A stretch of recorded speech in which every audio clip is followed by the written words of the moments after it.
ఎక్కువసేపు ఒకే భంగిమలో కూర్చున్నప్పుడు, పడుకున్నప్పుడు కాళ్ళు, చేతుల్లో తిమ్మిర్లు రావడం మనలో చాలామందికి అనుభవమే. లేచి కాస్త అటు ఇటు నడవగానే ఈ తిమ్మిర్ల బాధలు తగ్గిపోతూ ఉంటాయి.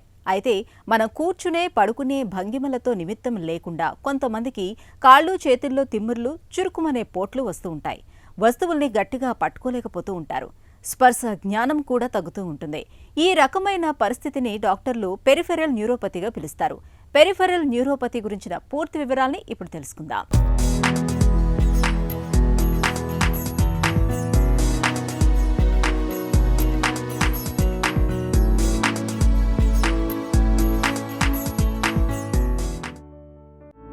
మన మెదడు ఇదే మన శరీరం మొత్తానికి యజమాని.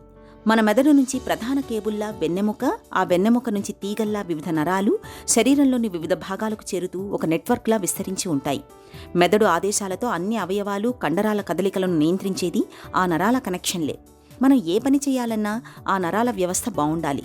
కాళ్ళు, చేతుల్లోకి విస్తరించి ఉండే కొన్ని నరాలను పెరిఫెరల్ నరాలు అంటారు. అడుగు తీసి అడుగు వెయ్యాలన్నా, ఒక వస్తువు పట్టుకోవాలన్నా, ఆ వస్తువు వేడిగా ఉందా, చల్లగా ఉందా తెలియాలన్నా ఈ పెరిఫెరల్ నరాల పనితీరు బావుండాలి. ఇవి చక్కగా తమకు నిర్దేశించిన పని చేస్తుండాలి.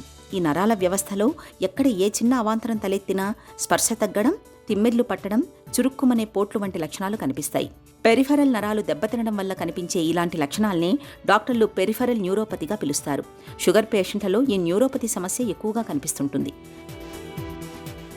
సాధారణంగా మనకి నర్వస్ సిస్టంలో central nervous system, peripheral nervous system అని ఉంటుంది. సెంట్రల్ నర్వస్ సిస్టంలో బ్రెయిన్, స్పైనల్ కార్డ్ నుంచి ఉంటుందన్నమాట. అయితే పెరిఫెరల్ నర్వస్ సిస్టమ్ అనేది ఈ స్పైనల్ కార్డ్ నుంచి, బ్రెయిన్ నుంచి వచ్చే కొన్ని నర్వ్స్ని మనం పెరిఫెరల్ నర్వస్ సిస్టమ్ అంటాం. ఈ పెరిఫెరల్ నర్వస్ సిస్టము దాని ప్రధానమైన ఫంక్షన్ ఏంటంటే కాళ్ళు, చేతుల నుంచి కానీ మిగతా బాడీ నుంచి స్పర్శ తీసుకెళ్లే సెన్సరీ నర్వ్స్ని పెరిఫెరల్ నర్వస్ సిస్టంలో ఒక భాగం. దాన్ని సెన్సరీ నర్వస్ సిస్టమ్ అంటాం. అలాగే ఒక బాడీలో ఓ ఫంక్షన్ అంటే ఏదన్నా ఉదాహరణకి ఒక కాలు, చెయ్యి కదిలించాలంటే కింద ఈ నర్వస్ సిస్టమ్ ఇంపార్టెంట్ అనమాట. అవి మోటార్ నర్వ్స్ ద్వారా జరుగుతుంది. సో అది కూడా పెరిఫెరల్ నర్వస్ సిస్టంలో భాగం. అలాగే అటానమిక్ నర్వస్ సిస్టమ్ కూడా ఉంటుంది. ఇది మనిషి యొక్క కొన్ని ఫంక్షన్స్ అటానమస్గా దానంతటగా చేసుకుంటూ వెళ్ళిపోతూ ఉంటుందన్నమాట. దాన్ని అటానమిక్ నర్వస్ సిస్టమ్ అంటాం. ఉదాహరణ గుండె వేగం కొట్టుకోవటం, అలాగే బ్లడ్ ప్రెషర్ మెయింటైన్ అవ్వటం, అలాగే మన ఇంటెస్టైన్ మొటిలిటీ అంటే మూమెంట్ అవ్వటం, అలాగే యూరిన్ కంట్రోల్లో ఉండటం, అలాగే సెక్షువల్ ఫంక్షన్, ఇలాంటివన్నీ కూడా అటానమిక్ నర్వస్ సిస్టమ్ కింద కంట్రోల్లో ఉంటుంది. ఈ నర్వస్ సిస్టమ్ కనుక కొన్ని వ్యాధుల మూలాన ఎఫెక్ట్ అయినప్పుడు వీళ్ళకి సెన్సరీ నర్వస్ సిస్టమ్ ఎఫెక్ట్ అయితే కాళ్ళు, చేతులు తిమ్మిరిలాగా వస్తుంది. మోటార్ నర్వస్ సిస్టమ్ ఎఫెక్ట్ అయితే వీళ్ళకి వీక్నెస్ వస్తుంది. అటానమిక్ నర్వస్ సిస్టమ్ ఎఫెక్ట్ అయితే ఈ గుండె వేగంలో మార్పు రావటం కానీ, యూరిన్ కంట్రోల్లో ప్రాబ్లం కానీ, అలాగే గట్ మొటిలిటీ అంటే ఉదాహరణకి ఈ మోషన్కి వెళ్ళటం, ఇలాంటివన్నీ కంట్రోల్ తప్పే అవకాశం ఉంటుందన్నమాట. సో ఈ పెరిఫెరల్ నర్వస్ సిస్టము ఎఫెక్ట్ అయితే కనుక దాన్ని మనం పెరిఫెరల్ న్యూరోపతి అంటాం. ఏ సిస్టమ్ ఎఫెక్ట్ అయితే దాని యొక్క ప్రధాన లక్షణాలు ఎక్కువ ఉంటాయి. పెరిఫెరల్ నరాల్లో sensor nerve, motor nerve, autonomic nerve అని 3 రకాల నరాలు ఉంటాయి. సెన్సార్ నరం దెబ్బతిన్నప్పుడు స్పర్శజ్ఞానం తగ్గుతుంది. వేడి, చల్లటి వస్తువుల మధ్య తేడాను గుర్తించలేరు. కాళ్లకు దెబ్బ తగిలినా తెలియదు. చేతులు, కాళ్ళు మొద్దుబారిపోతుంటాయి. రాత్రివేళ కాళ్లలో మంటలు పుడుతుంటాయి. వేడినీళ్లు పట్టుకుంటే చేతికి బొబ్బలు వస్తాయి, కానీ నొప్పి తెలియదు. రాళ్ల మీద నడుస్తున్నప్పుడు కూడా వారికి నొప్పి తెలియదు. మధుమేహంతో బాధపడే వారిలో ఈ నరాలు దెబ్బతినడం చాలా ప్రమాదం. కండరాలకు పటుత్వం ఇచ్చే మోటార్ నరం దెబ్బతిన్నప్పుడు వస్తువుల్ని పట్టుకోవడం చాలా కష్టంగా ఉంటుంది. కండరాలు పూర్తిగా బలహీనపడతాయి. అన్నం కలుపుకోవడం కూడా కష్టంగా ఉంటుంది. తమ పనులు తాము చేసుకోలేరు. అటామిక్ నరం దెబ్బతిన్నప్పుడు మన గుండె, శ్వాస వేగాల్లో తేడా తెలుస్తుంది. న్యూరోపతి అనేది మనకి ఈ పెరిఫెరల్ నర్వస్ సిస్టమ్ ఎఫెక్ట్ అయినప్పుడు వస్తుంది. సో న్యూరోపతికి కారణాలు చాలామందికి అంటే వయసుని బట్టి కారణాలు మనం అనుకోవాల్సి వస్తుంటుంది. అందుకే ఇప్పుడు మనం చూస్తే కనుక కామనిస్టు డయాబెటీస్ అంటే షుగరు కంట్రోల్లో లేని వాళ్ళకి, లేకపోతే షుగర్ లాంగ్ స్టాండింగ్ ఉన్న వాళ్ళకి ఈ న్యూరోపతి వచ్చే అవకాశం ఉంటుంది. అలాగే కొన్నిసార్లు ఏమన్నా అంటే వైటమిన్స్ మూలన, న్యూట్రిషన్ డెఫిషియన్సీ మూలన కూడా వైటమిన్స్ తగ్గితే కూడా రావచ్చు. అలాగే కొంతమందికి ఎక్కడైనా నర్వ్ కంప్రెస్ అయ్యి దాన్ని మనం ప్రెషర్ ప్యాలసీ అంటాం. దాని మూలాన కూడా వీళ్ళకి ఈ వీక్నెస్ వచ్చే అవకాశం ఉంటుంది. కామన్గా మనం చూసుకుంటే కార్పల్ టనల్ సిండ్రోమ్ అంటారు. అంటే చేతి దగ్గర ఇక్కడ మీడియన్ నర్వ్ కంప్రెస్ అవటం వలన వీళ్ళకి ఈ చేతులు ఈ వేళల్లో ముఖ్యంగా థంబ్లోను ఇండెక్స్ ఫింగర్లోను తిమ్మిరిలాగా వచ్చి వీళ్ళకి వీక్నెస్ వచ్చే అవకాశం కూడా ఉంటుంది. సో జనరల్గా మనం న్యూరోపతిని నిర్ధారించాలంటే ఫస్ట్ మనం హిస్టరీ తీసుకుంటాం. అంటే సిమ్టమ్స్ న్యూరోపతికి సంబంధించిన లక్షణాలా కాదా, అంటే కాళ్ళు చేతులు తిమ్మిర్లు ఉన్నాయా, వీక్నెస్ ఏమన్నా ఉందా, లేకపోతే వీళ్ళకి ఏమన్నా మోషన్కి వెళ్ళటంలో ప్రాబ్లం ఉందా, యూరిన్కి వెళ్ళటంలో ప్రాబ్లం ఉందా, నుంచుంటే పడిపోతున్నారా, బీపీ అంటే పల్స్ రేట్లు ఏమైనా వ్యత్యాసాలు ఉన్నాయా, ఇలాంటి హిస్టరీ తీసుకుంటాం. సో ఒకసారి మనం హిస్టరీ తీసుకున్న తర్వాత అది న్యూరోపతి లక్షణాలని కనుక మనం నిర్ధారణకు వస్తే దానికి తగ్గ టెస్టులు చేస్తాం. అంటే ముఖ్యంగా నర్వ్ కండక్షన్ స్టడీస్ చేస్తాం.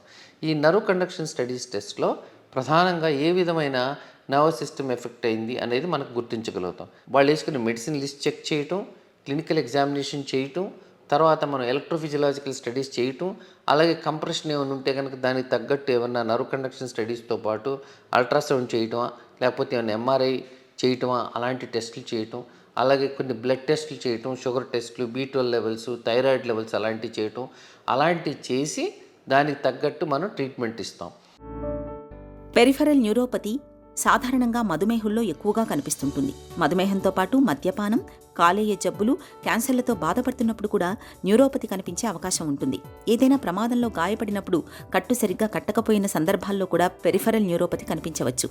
GB syndrome, connective tissue diseases కూడా ఈ వ్యాధికి కారణమవుతాయి. కొన్ని కుటుంబాల్లో పెరిఫెరల్ న్యూరోపతి వంశపారంపర్యంగా కూడా రావచ్చు. పంట పొలాల్లో ఉపయోగించే పెస్టిసైడ్స్, టీబీ, క్యాన్సర్ నివారణకు వాడే కొన్ని రకాల మందుల కారణంగా కూడా న్యూరోపతి రావచ్చు. పేషెంట్లలో కనిపించే లక్షణాలను బట్టి న్యూరోపతిని చాలా వరకు నిర్ధారణ చేయవచ్చు. నర్వ్ కండక్షన్ స్టడీ, ఎలక్ట్రోకార్డియోమయోగ్రఫీ పరీక్షలు న్యూరోపతి నిర్ధారణలో బాగా ఉపయోగపడతాయి.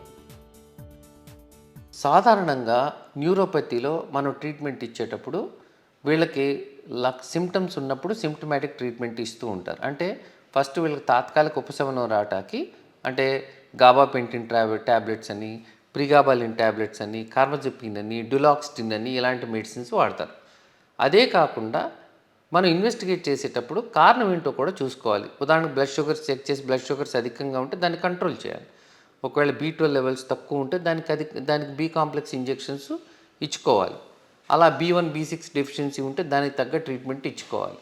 అలాగే మనము ఈ ట్రీట్మెంట్ ఇచ్చేటప్పుడు ఒకవేళ కనుక ఎక్కడన్నా కంప్రెషన్ ఉంటే కనుక, ఉదాహరణకి కార్పల్ టనల్ సిండ్రోమ్, ఇక్కడే ఉన్న కంప్రెషన్ ఉందా, లేకపోతే టార్సల్ టనల్ సిండ్రోమ్ అంటే కాళ్ళు ఏమైనా కంప్రెషన్ ఉందా, అది నర్వ్ కండక్షన్స్ ద్వారా నిర్ధారణ చేసుకొని దానికి తగ్గట్టు మనం ఒకవేళ అవసరమైతే కనుక సర్జరీ కూడా చేస్తారు. అంటే డీకంప్రెస్ చేస్తారనమాట.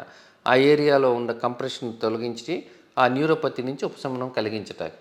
అలాగే ఒకవేళ పోస్ట్ ఇన్ఫెక్షన్స్ అంటే ఉదాహరణకి ఏదైనా ఇన్ఫెక్షన్ వచ్చి తగ్గిన తర్వాత ఇమ్యునలాజికల్ బ్రేక్డౌన్తో ఆటో ఇమ్యూనిటీ లాంటిది వచ్చి అవి ఏమన్నా కాజ్ చేస్తున్నాయో చెక్ చేసి దానికి తగ్గట్టు, ఉదాహరణకి జిగ్లియన్ బ్యారీ సిండ్రోమ్ ఇలాంటి వాటిలో వీళ్ళకి ఊపిరి తీసుకోవడం కష్టం లాంటిది రావచ్చు. కాబట్టి వాళ్ళకి ప్లాస్మాఫెరెసిస్ అని, ఇమ్యునోగ్లోబులిన్స్ అని ట్రీట్మెంట్ ఇచ్చి లైఫ్ రిస్క్లోంచి తగ్గించవచ్చు అనమాట. ఇలా మనం కారణాన్ని అన్వేషించి దానికి తగ్గ ట్రీట్మెంట్ ఇవ్వటం కూడా జరుగుతూ ఉంటుంది, సిమ్టమ్స్ ఉపశమనమే కాకుండా. న్యూరోపతిని ఎంత ముందుగా గుర్తించి కారణాన్ని కనుగొని చికిత్స చేస్తే అంత ప్రభావవంతంగా నయమవుతుంది. పెరిఫెరల్ న్యూరోపతి లక్షణాలను తగ్గించడానికి ప్రస్తుతం మంచి మందులు అందుబాటులో ఉన్నాయి. యాంటీ డిప్రెసెంట్ మందులు, మల్టీవిటమిన్లు తీసుకోవడం వల్ల మంచి ఫలితం ఉంటుంది. ఈ పెరిఫెరల్ న్యూరోపతి బారిన పడిన వారిలో ఇన్ఫెక్షన్స్ వచ్చే అవకాశాలు ఎక్కువగా ఉంటాయి. వీరిలో చర్మం దెబ్బతినడం వల్ల అల్సర్లు వస్తుంటాయి. పెరిఫెరల్ న్యూరోపతితో బాధపడేవారు పాదాలు పొడిగా ఉండేలా చూసుకోవాలి. క్రమం తప్పకుండా చెప్పులు వేసుకోవాలి. ఎక్కువగా వేడి, చల్లటి పానీయాలు తీసుకోకూడదు. నరాలు దెబ్బతిన్న ఈ సందర్భాలలో ఫిజియోథెరపీతో చాలా వరకు నయమయ్యే అవకాశాలు ఉన్నాయి.